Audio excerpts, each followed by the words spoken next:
प्रदेश कैराना से सपा सांसद इकरा हसन ने लोकसभा में अपने संबोधन में बीजेपी सरकार को आड़े हाथों ले लिया।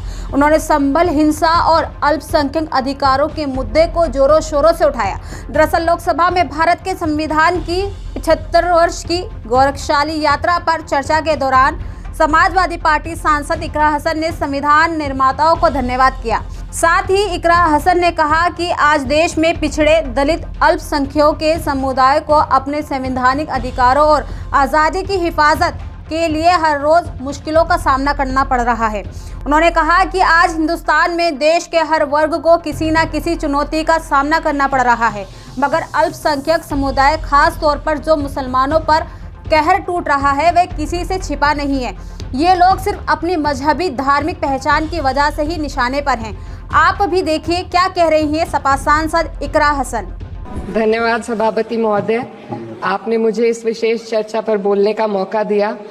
भारत के संविधान के 75वें वर्ष की चर्चा के मौके पर मैं सबसे पहले संविधान बनाने वालों की दूरदृष्टि को सलाम करती हूँ। एक युवा सांसद के तौर पर मैं अपनी उम्मीदों को संविधान के साथ जोड़कर खास तौर पर ये बताना चाहती हूँ कि आज हमारे देश में पिछड़े, दलित, अल्पसंख्यक समुदाय को किस तरह अपने संवैधानिक अधिकारों और आजादियों की हिफाजत के लिए हर रोज मुश्किलों का सामना करना पड़ रहा है। Doctor B.R. अम्बेडकर के कथन से अपनी बात रखना चाहती हूँ। उन्होंने कहा था, मुझे अपने भारतवर्ष पर फक्र है कि जिसके पास ऐसा संविधान है जो लोकतंत्र, समाजवाद और सेक्युलरिज्म को संजोता है। लेकिन आज ऐसा लगता है जैसे संविधान की किताब तो है, पर इसे चलाने वालों का ईमान गुम हो गया है। आज हिंदुस्तान में हर वर्ग को किसी न किसी चुनौती का सामना करना पड़ रहा है, मगर अल्पसंख्यक, खासतौर पर मुसलमानों पर जो कहर टूटा है वो किसी से छुपा नहीं है। ये लोग सिर्फ अपने मजहबी पहचान की वजह से निशाने पर हैं। संविधान का अनुच्छेद 15 कहता है कि किसी भी नागरिक के साथ धर्म, जाति या किसी और वजह से भेदभाव नहीं होना चाहिए, लेकिन हकीकत इसके उलट है। हालात इस कदर बिगड़ चुके हैं कि hate speech, mob lynching, bulldozer द्वारा घरों को गिराने की घटनाएं आम हो गई हैं। खास तौर पर उत्तर प्रदेश में, जहां ऐसा लगता है जैसे कानून के नाम पर जंगल राज चल रहा हो। संभल में जो हुआ वो सबके सामने है। पुलिस के संरक्षण में निर्दोष लोगों की हत्या की गई और सरकार ने चुप्पी साध ली। अल्पसंख्यकों पर हिंसा बढ़ती जा रही है, मगर सत्ता में बैठे लोग या तो आंखें मूंदे हुए हैं या फिर इन घटनाओं को बढ़ावा दे रहे हैं। हद तो तब हो जाती है जब न्यायपालिका की बात भी अनसुनी कर दी जाती है। सुप्रीम कोर्ट ने मॉब लिंचिंग पर 11 सूत्रीय निर्देश जारी किए थे। इसमें साफ कहा गया था कि राज्य सरकारें और पुलिस इस तरह की घटनाओं को रोकने और दोषियों पर सख्त कार्रवाई करने के लिए जिम्मेदार है, लेकिन आज भी इन निर्देशों पर अमल नहीं हो रहा है। हाल ये है कि मॉब लिंचिंग को रोकने की बजाय सत्ता में बैठे लोग आग में घी डालने का काम कर रहे हैं। उनकी जुबान से ऐसी बातें निकलती हैं जो नफरत को और बढ़ावा देती है। ये अशांति अब इतनी गहराई तक फैल चुकी है कि हमारे समाज के धर्मनिरपेक्ष चरित्र पर गंभीर सवाल उठ रहे हैं। साल की शुरुआत में ही कई राज्यों में दुकानदारों को अपने नाम बोर्ड पर लगाने के लिए मजबूर किया गया। इसे सेहत और सुरक्षा के कानूनों का हिस्सा बताया गया, मगर असल मंशा कुछ और थी।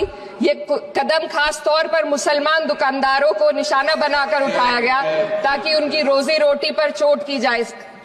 पिछले हफ्ते मुरादाबाद में एक मुस्लिम डॉक्टर को हिंदू बहुल्य मोहल्ले में घर खरीदने पर विरोध झेलना पड़ा। वजह बताई गई कि इससे मोहल्ले की सामाजिक शांति बिगड़ जाएगी। अब आप ही बताइए, क्या ये वजह सही है, जायज है? असल में ये छोटी बड़ी घटना इस बात का सबूत है कि सांप्रदायिकता को बढ़ावा देने वाले बयान और नीतियां हमारे समाज को अंदर से खोखला कर रही है। उत्तर प्रदेश में यति नरसिंहन ने बेहद घटिया बयान दिया, लेकिन सरकार इन बयानों पर कोई कार्रवाई नहीं कर रही।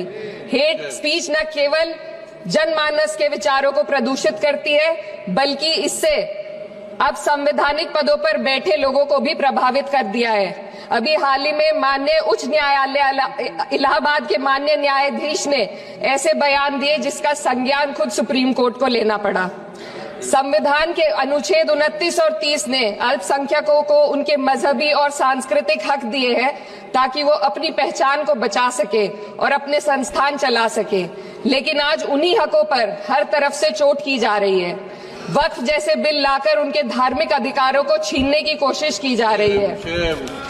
आज अल्पसंख्यक समुदाय को संविधान द्वारा दिए गए अपने बुनियादी अधिकार पाने के लिए लंबी लड़ाई लड़नी पड़ रही है। ऐसे कई मामले अदालत ने न्याय देकर संविधान की रक्षा की है, लेकिन अदालती प्रक्रिया में जो समय लगता है उसकी वजह से देश के सामाजिक ताने बाने को भारी नुकसान उठाना पड़ता है। मिसाल के तौर पर इलाहाबाद हाई कोर्ट ने 2004 के मदरसा एक्ट को रद्द कर दिया था, जिससे मदरसों के संचालन पर सवाल उठे। हालांकि सुप्रीम कोर्ट ने बाद में इस फैसले को पलट दिया और एक्ट को वैध करार दिया, लेकिन इस प्रक्रिया में जो समय लगा उसने अल्पसंख्यकों को बेचैनी और संघर्ष के दौर में डाला है। इसी कड़ी में प्लेसेस ऑफ वर्शिप एक्ट 91 भी आता है और कई अन्य अधिकार, उन्हें भी इसी तरह अदालती लड़ाइयों में उलझाया जा रहा है। ये स्थिति न केवल अल्पसंख्यकों के अधिकारों की राह में रुकावट है, बल्कि justice delayed is justice denied जैसी कहावत को सिद्ध करती है। मैं इस सदन से दुनिया भर के अल्पसंख्यकों की आवाज उठाना चाहती हूँ, खास तौर पर हमारे पड़ोसी देश